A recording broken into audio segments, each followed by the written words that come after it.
This is William J. Gibbs Jr. on Straight to the Point on Coastal Bend today.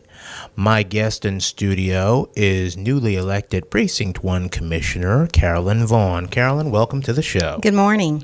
Good morning. First of all, why don't you tell us a little bit about you and your background? Well, I'm a mother and a grandmother. I have 3 children. I have 8 grandchildren. Been married for 48 years to the same man. Grew up in Lubbock. Have been here since the around 79, 80. So, grew up with a single mom, one of 8 children. What else would you like to know? Well, before running for commissioner, what kind of work did you do? We own a survey company. We actually go to oil rigs and survey, downhole surveying. And we have been in business for, since the 70s. Bought and sold 2 or 3 different companies, but running one right now, VES Survey. Okay, so for those who don't know, Precinct 1 here in Nueces County, where is that and what communities does it include? It is part of downtown. It's a lot like the city council. It's just a little bit further out. When I served on council, I had District 1, so it was an easy thing to come to. But it goes out all the way to 666.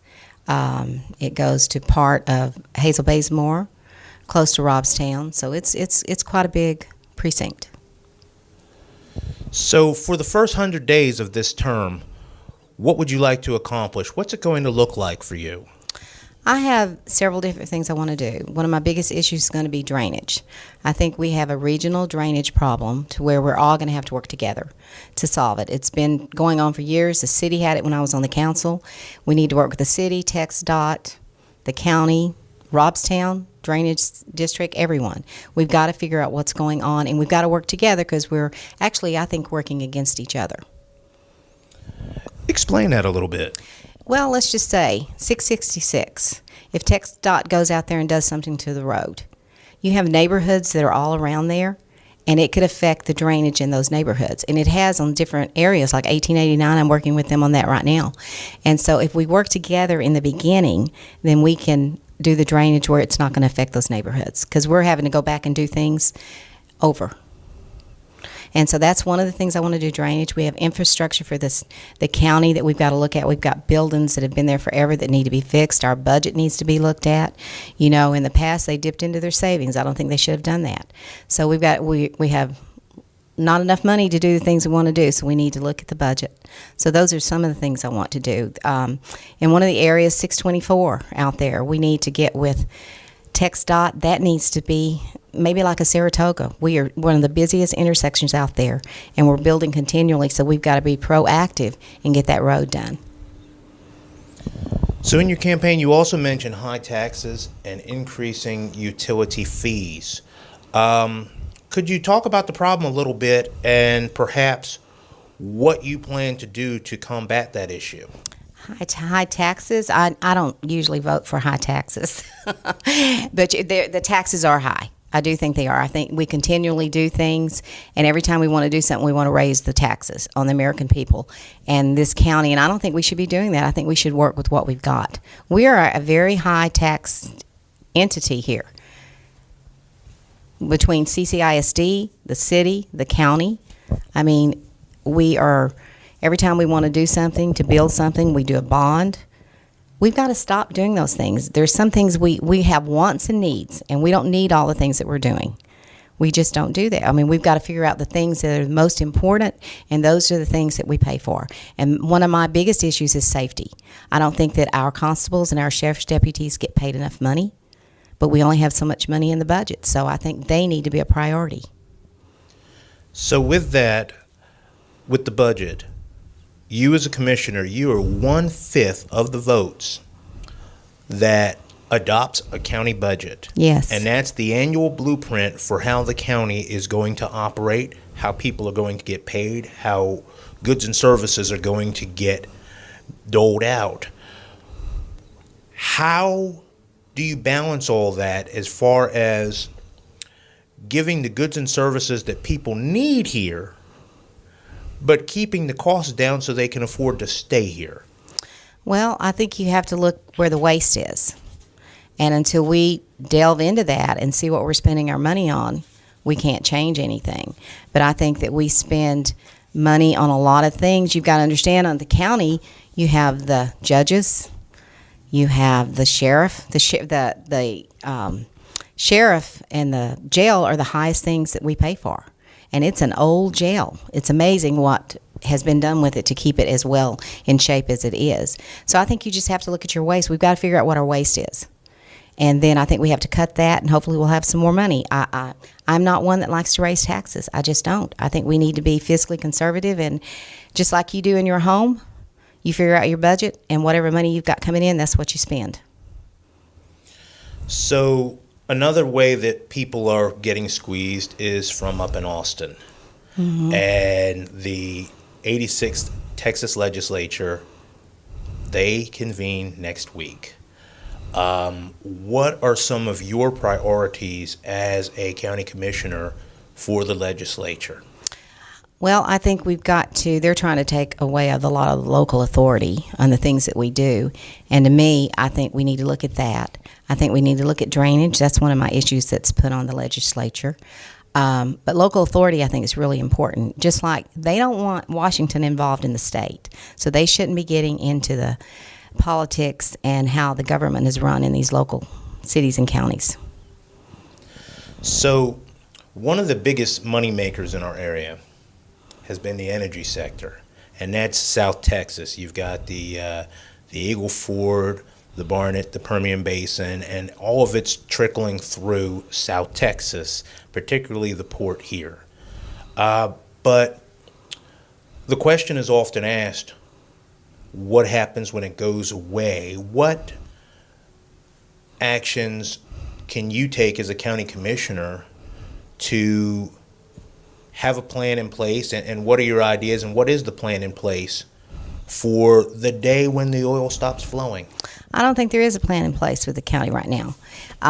As I've been on there since March because I was appointed, and I am so excited because Judge Canales is in here because she likes economic development.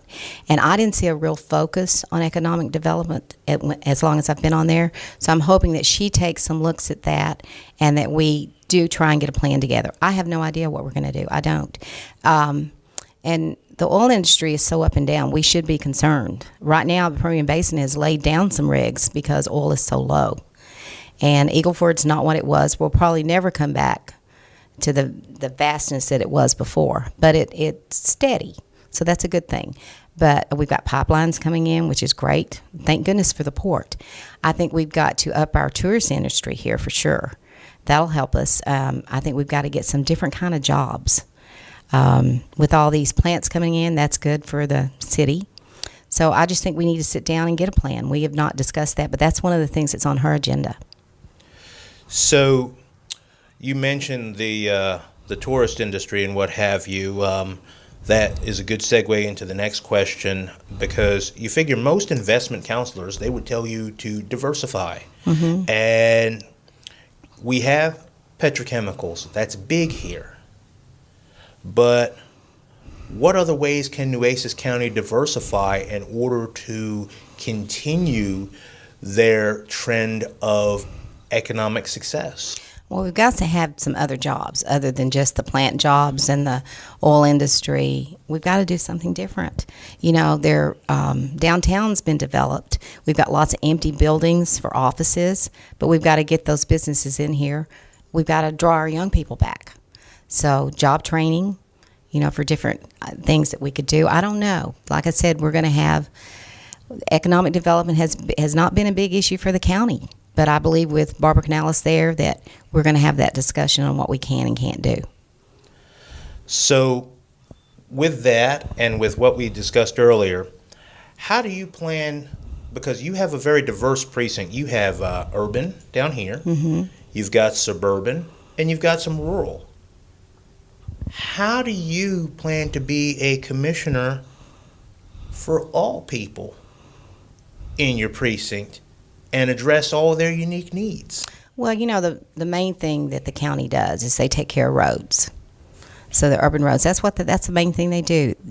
Probably 85% of the calls I get is because of potholes and the roads. So that's the main thing that they do. The other issues, when someone calls me, I take care of them as quickly as I can. But that's the main thing that the county does. We have very few parks in the county. We have one out there that I'm going to try and get playground equipment for, but it's off of 624. A lot of people don't even know it's there. But the main thing we do is take care of infrastructure and roads. It's different than the city. Yes. So, excellent point you brought up about the roads, because here in Nueces County, particularly Corpus Christi, people rely on these roads. Mm-hmm. Cars, trucks, buses, all of that. We get a lot of traffic here. We do. How is it that you plan to work with TxDOT to make it easier and safer for people to get around? Actually, we're already doing that. I've called them on 666 on that road and 1889, and they are actually working with us now to figure out what we're going to do for that drainage on the things that have happened in the past. So I think you just have to have a conversation. We have to all work together. We have to do that. You know, we are a community that I don't think's worked together in the past. And the city, the county, TxDOT, the port, we all need to work together if we want to be successful. And that's talking, getting together, and having conversations. And that's happening now. I mean, they've been great. TxDOT's been great to work with. We got the New Heart Bridge coming in. I mean, we've got so many great things happening in this city. So lastly, your predecessor was credited with bringing in a system that makes it easier for people to take care of their jury duty obligations online. I mean, that technology is probably saving a lot of people a lot of time and a lot of aggravation.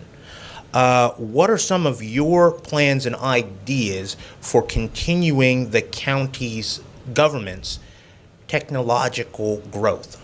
I think we're in pretty good shape as far as IT. They've got a full department over there. Pusley did a great job with that, the online. He really did. That was fantastic. It has saved so much time and effort for everybody. I absolutely love it. Like I said, my main goals are going to be the drainage issue. I do not want us to be like a Harris County if we get a hurricane through here. We've got to be proactive. That's my main focus, is going to be the drainage and safety with the police. I mean, the fire.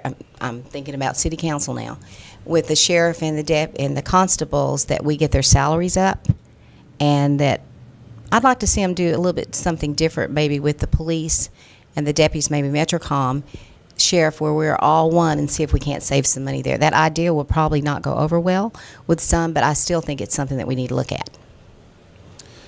Thank you for coming to the show. I enjoyed it. Thank you for asking me. Thank you for watching Coastal Bend today. This is William J. Gibbs Jr. If you like what you saw, hit like, tell your friends about us. Thank you for watching.